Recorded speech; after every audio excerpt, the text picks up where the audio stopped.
Well, I'd like to bring a little tribute here to all of Kentucky and Cincinnati, Ohio, Indiana, and the greater Triangle, Golden Triangle of Northern Kentucky, Lexington, and Louisville, as John Breckenridge used to say when I worked for him many years ago. It's a great privilege here at Gary Holland's first watch to come out here with my son Guy. There he goes, getting ready to take back off to work, and my wife Miss June doing the camera work here right now. And I just wanted to say a special thing for Mr. Gary Holland, who's developed a great restaurant enterprise in all of the Golden Triangle and doing a great job. Particularly here, we had our breakfast here this morning together on the first watch here in Nicholson, Kentucky, and right outside of Independence. So I wanted to sing this special song for him, My Old Kentucky Home. It was taught to me by Happy Chandler many years ago when I was superintendent of education for the state of Kentucky, the last elected one. June, my wife and I traveled to all 120 counties, filmed the history of all 120 counties. And you can see it on our YouTube channel under Travels with Dr. John Stephenson, as many other videos, including the one we're doing right now in honor of Gary Holland. And it goes like this.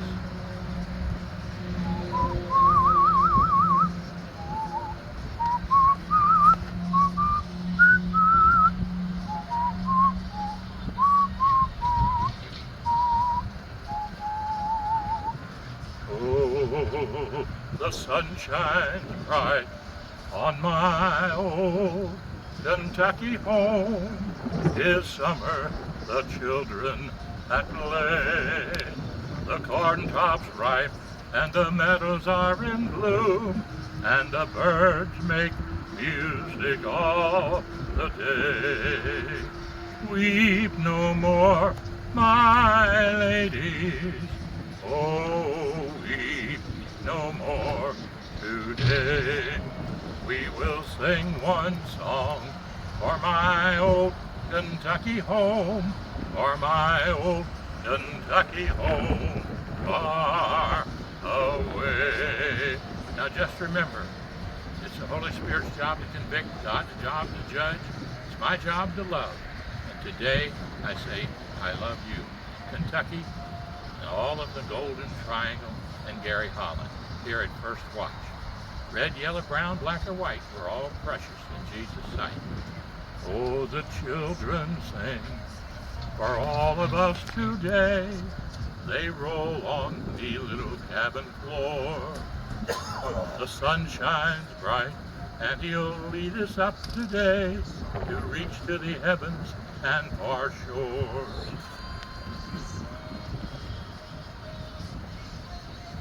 Thank you very much, Gary Holland, for the My Old Kentucky Home. And thank you for the wonderful meal we had here with the wonderful staff that you had here, and all the workers inside, and the wonderful food here at the First Watch, right here in Nicholson, Kentucky. Oh, my old Kentucky home. It's great to be with you here today at First Watch, where we say this little lesson of prayer. God bless you and have a great day now. Give us a lift. Join us at 859-750-0000. Don't forget to listen to WIOK 107.5 FM on the radio dial. Tri-State Gospel, Falmouth, Kentucky. Post Office Box 50, 41040 zip code. God bless you and have a great day. Oh, the children roll on the little cabin floor, all merry, all happy and bright. By and by hard times comes a knocking at the door, then my old Kentucky home says goodnight. Weep no more, my ladies, oh, weep no more today. We will sing one song for my old Kentucky home, for my old Kentucky home far away. God bless America, and God bless Kentucky, and God bless First Watch and Gary Holland. and all the staff here at the wonderful restaurant that they've opened up here, Nicholson, Kentucky, right outside of Independence, right here, and a great exploration of the whole section of area here in Nicholson. What I remember as a young boy walking by hundreds of times, running to school there at Simon Kenton High School, where both Gary and I graduated from. I was in 1961, and he's quite a bit younger than I am. God bless you and have a great day. Travels with Dr. John Stephenson, 859-750-0000. Join us on Facebook and YouTube under Travels with Dr. John Stephenson. God bless you and have a great day.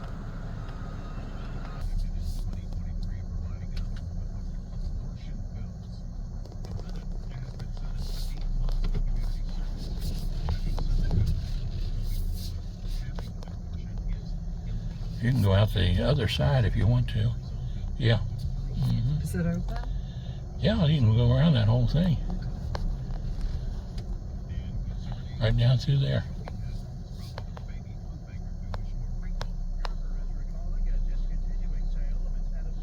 Takes you out over the other side of Nicholson.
Nice pharmacy in the Kenton County Police Department there.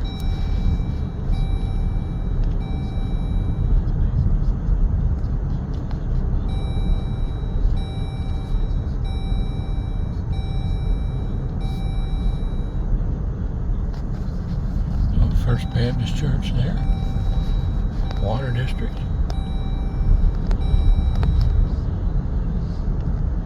Chamber of Grubs up here, and here's the independent city limit just came into.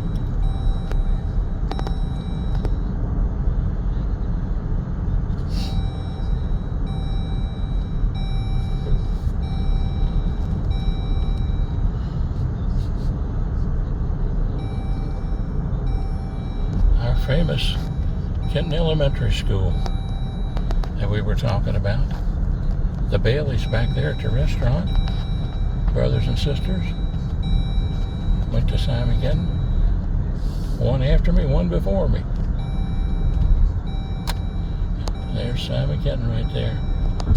Our class of 61 meets every fourth Friday of each month. So we'll be being in a meeting again February the 24th, right here at La Rosa's at 12 o'clock, that committee meeting. Working on our reunion for May the 17th of 2025.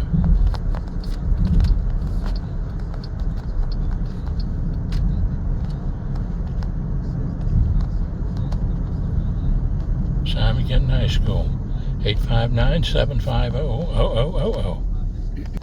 See one of our famous Trump signs right there on the back of that car. Can't beat that. Boy, oh boy, oh boy. 2024. I'm a big Trump supporter myself. Praise the Lord.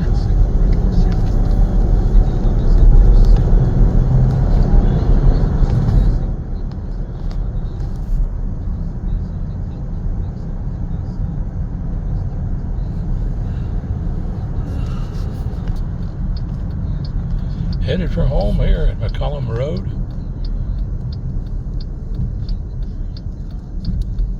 Right here at Courthouse Crossing.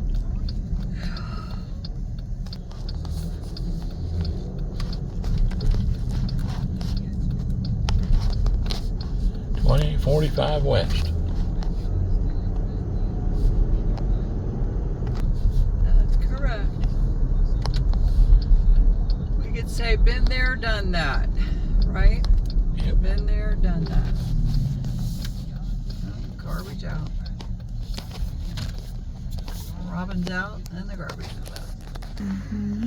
Yeah, Chico. Peekaboo's a good boy, and he realizes that Daddy can make a mistake when he's 81 years old. But he loves him anyway. But he loves me anyway.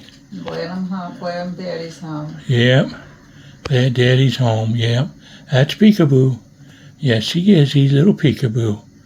He sleeps with Daddy and Mommy, as well as Josie. Yes, I know. Life is good. Life is good, and I love you. Yes, come on in, be with Dad. Say hello to Mom. That's right. She's got some breakfast she brought for you. He wants the bag. He wants the bag, right? Okay. I'll get it out in a minute. All right, bye, Dad. Bye, Dad. Meeting materials, countries pressed too about how it A place to hide, a place to see, a place I really want to see. When Mommy brings home a bag, I always explore. My name is Peekaboo, you know, and I really do my chores. More than 50 workers at the Department of Education are reportedly on paid leave. A union official says the workers attended a diversity training seminar in 2019.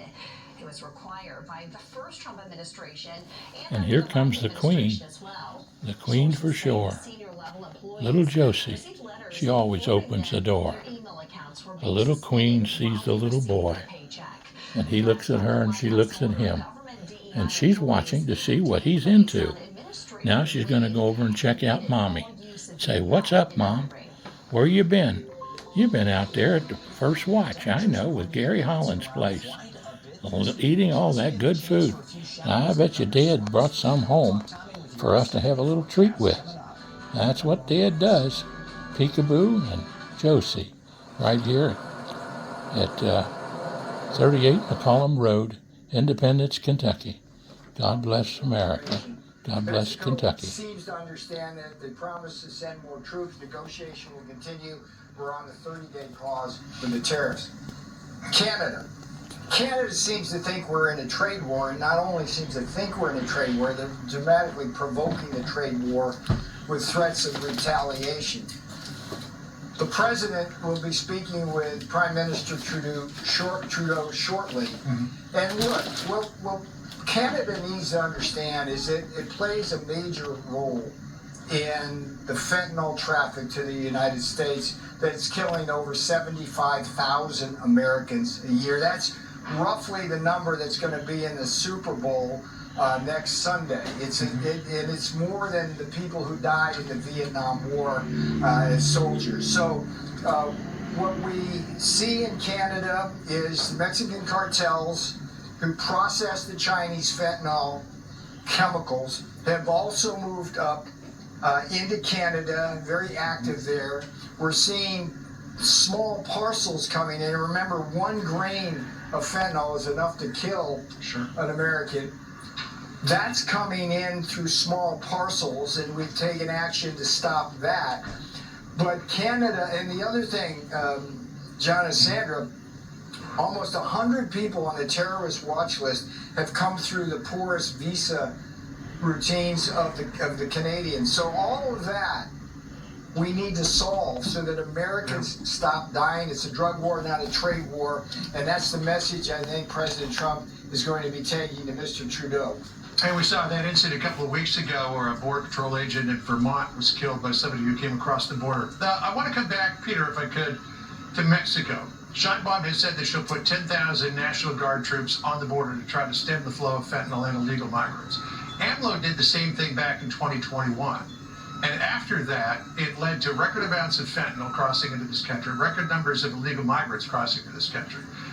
Do you have confidence that Sheinbaum will actually act, whereas AMLO didn't? John, the problem, I think people have to understand how the process of fentanyl killing Americans work. Mm-hmm. The communist Chinese are culpable because they make the precursor chemicals that are combined to make the fentanyl. And I was back in the first term, as you know, John, we were fighting the fentanyl wars back then. Sure. And every time China promised to do something, it just never followed through. And so it comes in, the drug cartels make the stuff, off it goes on mules. They're sending it up and around through Canada. Now, I am confident that if Mexico, China, and Canada do, which is what is clearly within their capabilities to do to stop that, it will stop.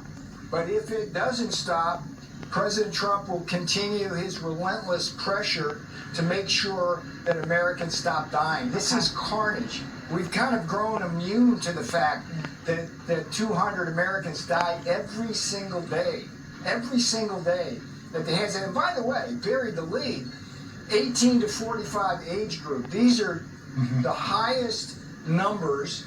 It's the leading cause of death for that demographic. It's our prime working class people, and we're having our economy hollowed out in part by these deaths. So I'm confident that President Trump is going to get this job done, but it's going to have to be Canadian Prime Minister recognizing it's a drug war, not a trade war, and stop this talk about escalation. I think you get a lot of public support when you pitch it that way, for sure. Absolutely, and it's very truthful. It needs to be stopped. And if they don't stop it, we need to stop them. And that's the way it is, period. Godly principles. Let's turn the country back to godly principles. All of these countries. And if they're going to try to abuse us, we need to stop them by any means that's needed. Period. Conservatives, once united against new taxes, taxing trade will mean less trade and higher prices. So while you might get more support for the war on fentanyl, there are people who are still living through historically high prices, and they just came off an administration that ran inflation up to levels we've never seen. So can you promise this won't eventually lead to an economic hit in the form of higher prices for American people? What's funny to me as an economist, Sandra, is if you go back to 2018, 2019, when President Trump imposed historic tariffs on China, steel and aluminum, solar, dishwashers, other products. Those very same people, whether they're on the Hill or whether they're in think tanks or whether they're in the Ivory Tower or whether they're on the media, they all said the same thing. We were going to have inflation and recession. And guess what? We had neither. And it's because of how countries respond to tariffs as a rule. We are the biggest market in the world. They take advantage of us. We have the lowest tariffs, the lowest trade barriers of any. They flood our markets. What's the first thing that happens when we raise tariffs? They lower their prices. Yeah. And we saw no inflation And we saw no recession. We saw prosperity, a golden age. And that's what we're going to have. And this is the first step. It's a drug war, not a trade war. And anybody who's talking about inflation right now is dishonoring the men and women and children who have died at the hands of Chinese, Mexican, Canadian fentanyl coming across our borders. Amen. That's what this is Exactly the All truth. right, Peter, well, we'll watch this afternoon to see if the president and Justin Trudeau can reach a Scheinbaum type of agreement. Thank you for being with us. Appreciate it. Great to be with you guys again. Nice to see you both. All right, thank Been a you, while. All right. Hill, where they face Tyson. 3 we need. And we want to go We on to the need Oval Office. 3 well, actually on TV, and the Oval more. Office, where President Trump was signing an executive order just a short time ago, talked about a number of things as well, including his discussions with Scheinbaum and what might lie ahead, Sandra, with his upcoming conversation with Justin Trudeau. I believe we'll be able to roll on that in just a moment. We were given a 2-minute warning to that a short time ago, and we saw the White House Press Secretary Caroline Leavitt tweet out a few moments ago a picture of the president signing at the desk there in the Oval Office. What she said is moving forward with a sovereign wealth fund, John. Mm-hmm. Yep, and talking a lot about Elon Musk's efforts with Doge. Of particular note, the Treasury Secretary, Scott Bessent, gave Elon Musk the keys to the kingdom and let him snoop around inside everything the Treasury does. And the revelation that over the past 4 years, Treasury seems to have approved every payment that came across its desk without question. That according to Musk, people who work at the Treasury Department were told, just send the payment out the door, don't question it, which I think, Sandra, a lot of people find extraordinary. I find it extraordinary, Just a few seconds ridiculous. To go here. We're going to head to the Oval Office. Howard Lutnick. Thanks God we've got Donald Trump in the office. President Trump, and I believe this goes on for about 40 minutes. Let's listen here. Very exciting news today. We have numerous fronts are being covered. Before we do that, we'll give me certain proclamations. We'll sign them. And you'll hear a little bit about them. Will, please? Yes, sir. First, we have for your signature 5 official designations of special envoys. The first is Mr. Steve Witkoff, who's actually in the room to be your Middle East envoy.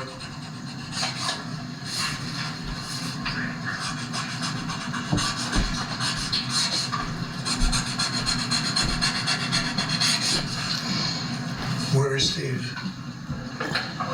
Steve Witkoff, everybody. Done a great job in the Middle East. Really great. But we'll see how it all turns out. It's complex, but I think he's going to do very well. Next, we have Mauricio Claver-Carrón to be your special envoy to Latin America, sir. Good man.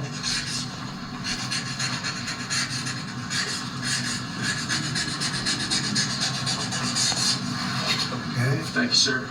Next, we have retired General Keith Kellogg to be your special envoy on Russian-Ukraine issues. We've made a lot of progress on Russia, Ukraine. We'll see what happens, but a lot of progress has been made. We're going to stop that ridiculous war.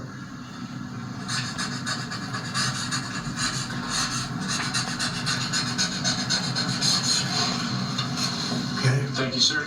Next, we have designation of Rick Grinnell, to be your envoy for special missions.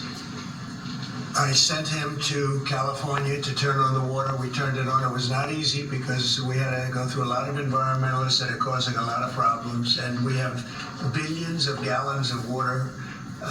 It was on 3 days ago. You probably saw it. Should have gotten a lot of press, but it didn't get much. All we're doing is giving Los Angeles and the entire state of California virtually unlimited water, which they could have done 5 years ago, which I told them they should do, but the environmentalists stopped them. And we opened it and we did it regardless of the state. And now the state seems to be very happy. I spoke with Gavin Newsom and he's very happy. I almost called him by the other name, my little nickname for him. But I think they're all happy. They have a lot of water in California. Too bad we didn't have it about 2 months ago, right? That was, by the way, that was a big move. We have, I don't know if you saw the pictures that were released of the water pouring down from the Pacific Northwest and Canada and lots of other places. And it's a pretty amazing sight. President Riverdale had a big Friday trip as well. He had a very big Friday trip. You're right. We'll talk about that. He's a good man, Rick. Lastly, sir, we have a designation of Mark Burnett as your special envoy to the United Kingdom. You know, Mark Burnett is. I figure he should be good. He's certainly done a great job. A friend of mine and very talented guy. We have very talented people working for us. I'll hold that one up because Mark gets so much television. We'll hold it up, right? He'll be thrilled to see it. He's going to do a good job. Thank you, sir. Next, your administration has smashed records for appointing large numbers of highly qualified, capable people at all levels of the federal government. These are 28 sub-cabinet level officials being appointed to a number of different departments and agencies. Some of them are quite important positions like departmental general counsels, but these are people who have been pre-vetted and have received your approval previously. Very good.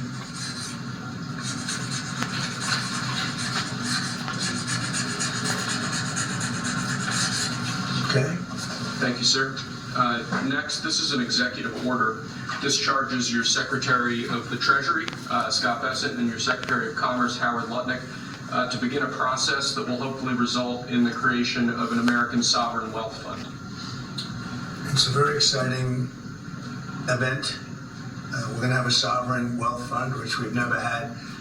We have a lot of things that create wealth, and you're seeing that over the last 2 weeks. I think we've created more wealth. Other people have created de-wealth. The people, my predecessors, we're creating a lot of wealth. Scott, maybe you'd like to say something about it, and I'd ask also Howard to say something about it. Yes, sir. This is very exciting. We're going to stand this thing up within the next 12 months. We're going to monetize the asset side of the U.S. balance sheet for the American people. We're going to put the assets to work, and I think it's going to be very exciting. We're going to study best practices as done around the world. It'll be a combination of liquid assets that we have in this country as we work to bring them out for the American people. The extraordinary size and scale of the U.S. government and the business it does with companies should create value for American citizens. If we are going to buy 2 billion COVID vaccines, maybe we should have some warrants and some equity in these companies and have that grow for the help of the American people. So I bring all these things together. I think Scott and I will create an amazing sovereign wealth fund for you, sir.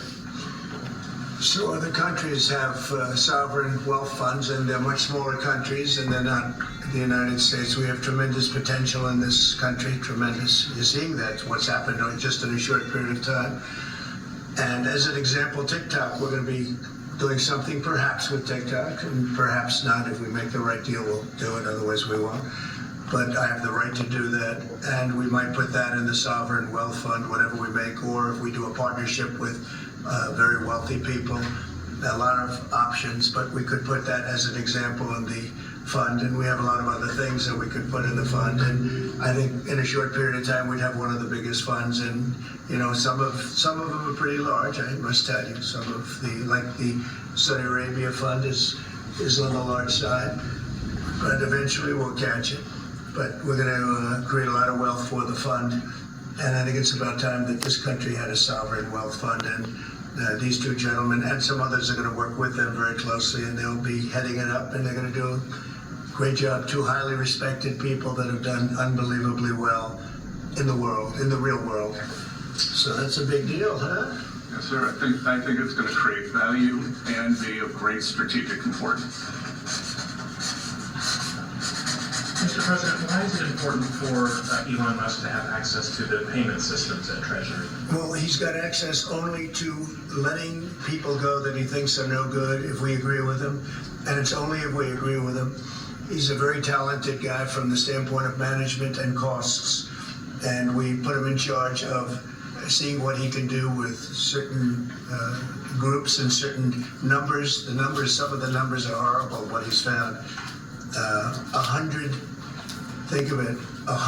million on condoms to Hamas, condoms to Hamas, and many other things that are frankly even more ridiculous. And they're finding tremendous waste, really waste more than anything else, I think you could say. Probably fraud and abuse can be added to it, the more standard waste, fraud and abuse.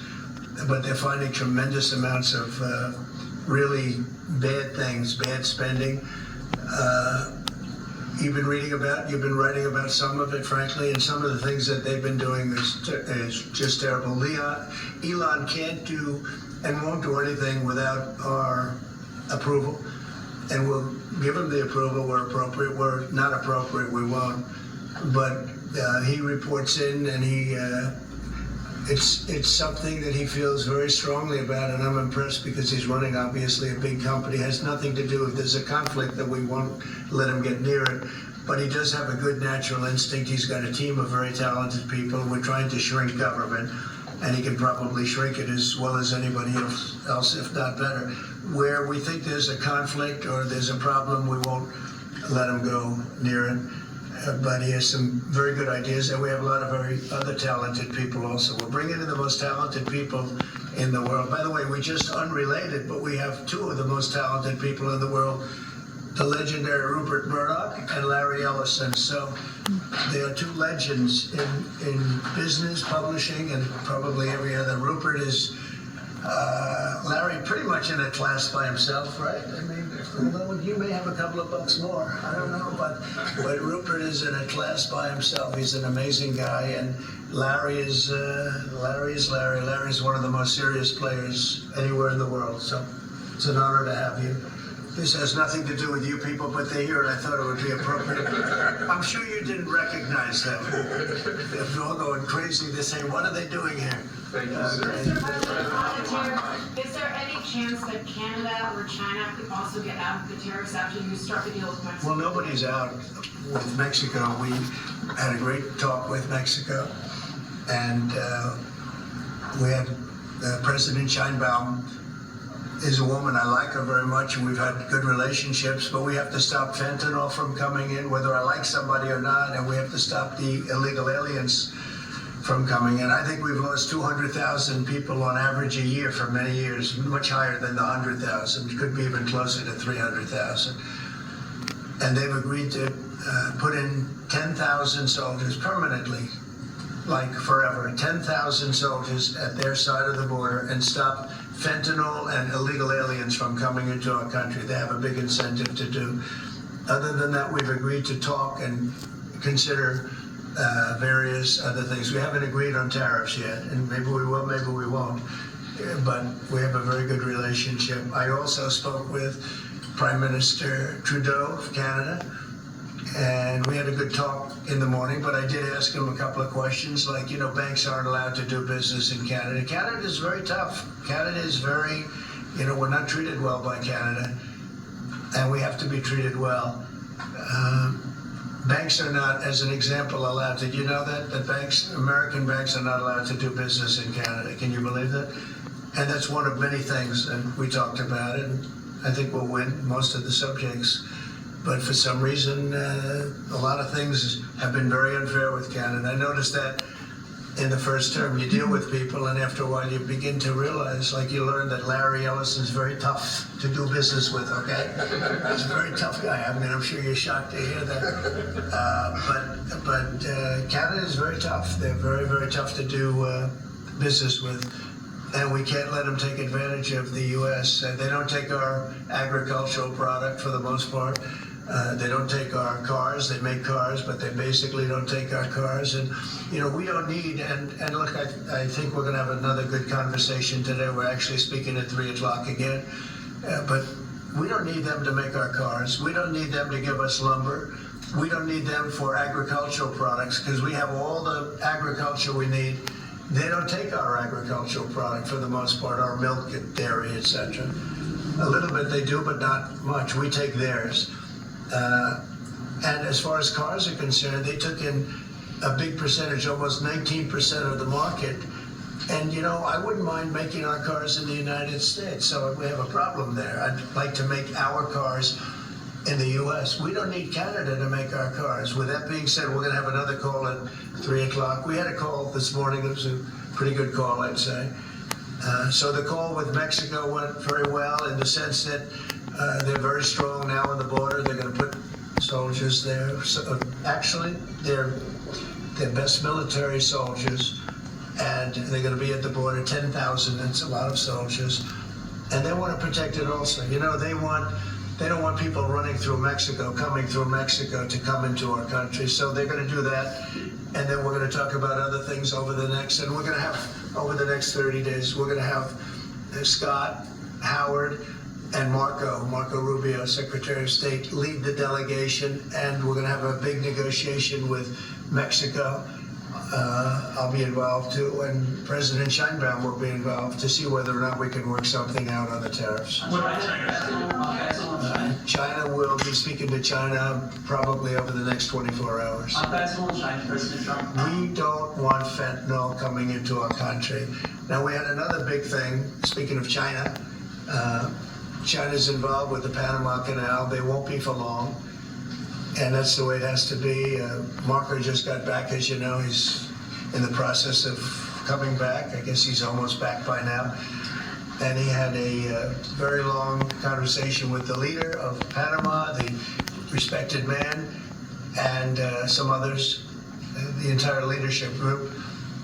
And we're trying to work a deal on the Panama Canal. The Panama Canal was given foolishly years ago it shouldn't have happened years ago to Panama, like Jimmy Carter and the group.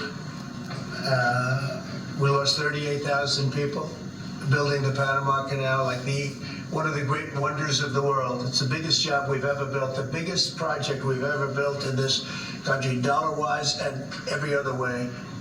38,000 people died, Americans, all men, just about, laborers and construction people. They went to Panama. The mosquito got them. Between mosquito and snakes, we lost 38,000 people. It was the most expensive project ever built by the United States. The biggest, most expensive project we ever built 110 years ago. If you bring it up to now, it would have been the equivalent of $2 trillion. The most expensive we ever built, and we gave it away for $1, okay? We gave it away essentially for nothing. And we either want it back, or we're gonna get something very strong, or we're gonna take it back. And China will be dealt with. And we didn't give that to China, we gave it to Panama. We shouldn't have given it to Panama, but Panama, as you know, has violated the agreement, totally violated the agreement. So that's in the process right now, but they did have a very good meeting with the head of Panama. In addition to tariffs if on China, do you say your current thinking about whether China should be forced to pay reparations for fentanyl deaths and million? No, I haven't talked about that, but they do have tariffs. Honestly, nobody, the amount of money that was lost, and most importantly, the lives lost because of COVID is not something that anybody could ever even imagine. It's probably $60 trillion, and all the countries in the world don't have $60 trillion. The amount of death and the amount of destruction and the amount of money lost is probably $60 trillion. I had it figured by people about 3 months ago. It just said figure it out. Nobody knows what the real number is, but it's almost an infinite number. The damage done, but I have not discussed that. What I have discussed is we'll have some good meetings with China. We have meetings planned, and we'll see what happens. But that was just an opening salvo. If we can't make a deal with China, then the tariffs will be very, very substantial. Okay, I'm going to sign this one. Sir, this is, you've obviously made making America healthy again a key priority of this administration.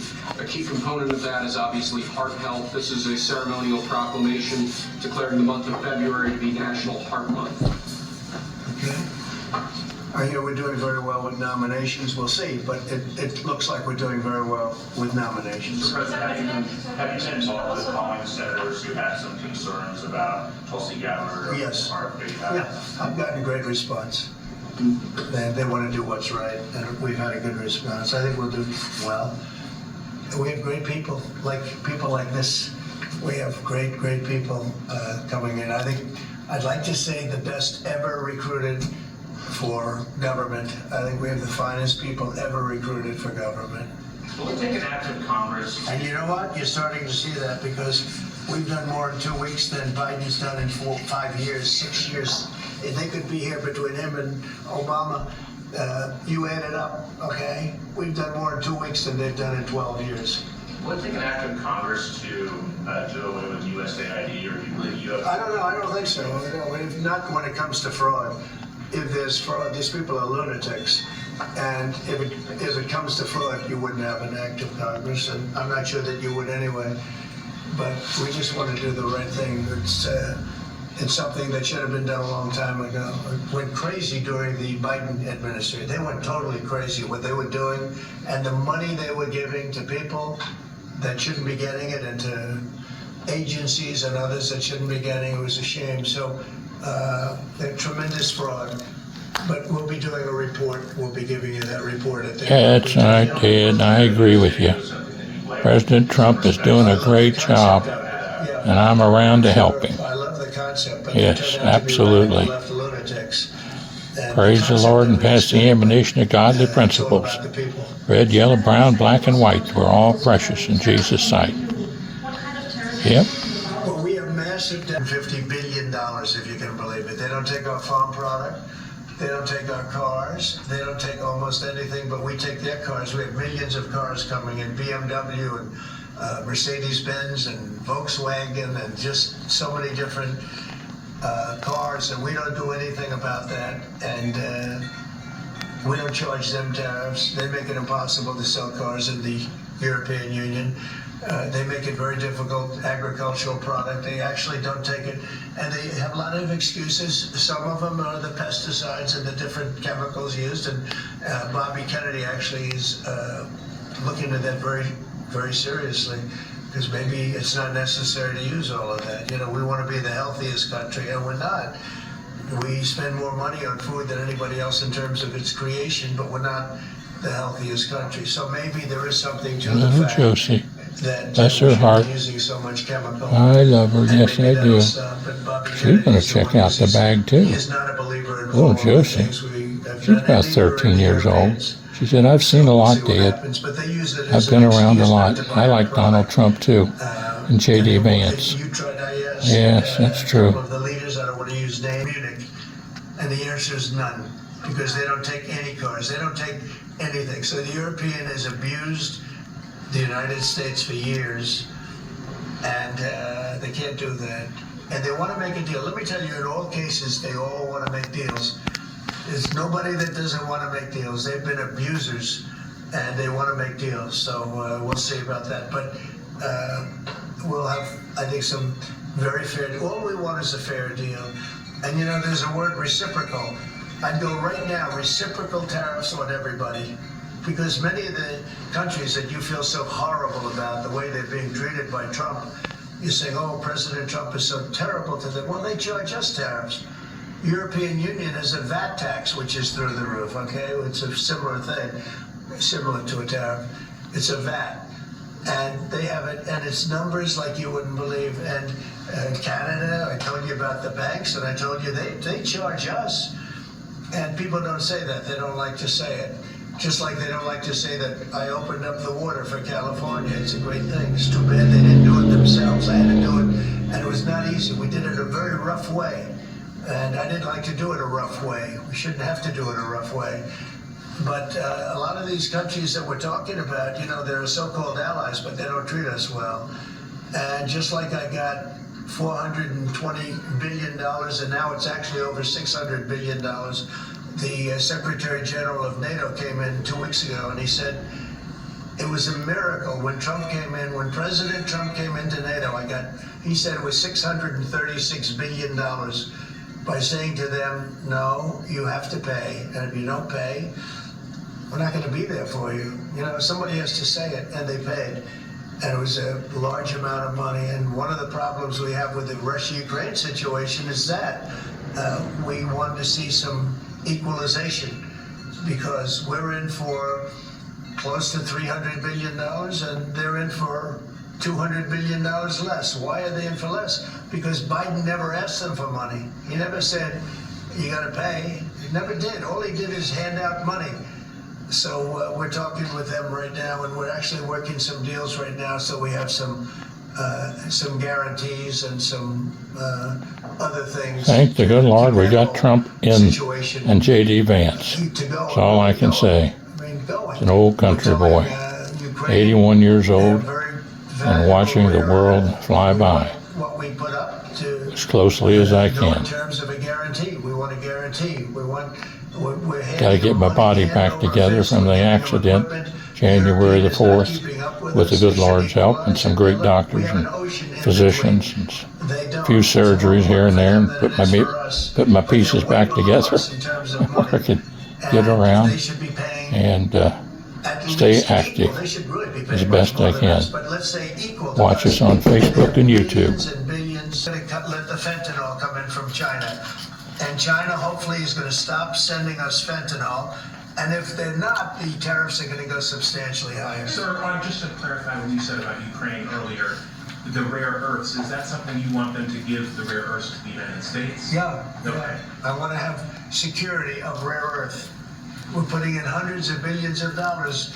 They have great rare earth, and I want security of the rare earth. And they're willing to do it. Mr. President, on Canada, when you talk to Justin Trudeau again, is there anything he can give you at 3 p.m. when you talk again to also I don't know. pause, I don't know. like you said with Mexico? I don't know. We have big deficits with Canada, like we do with all countries. I mean, I look at some of the deals made, I say, who the hell made these deals are so bad?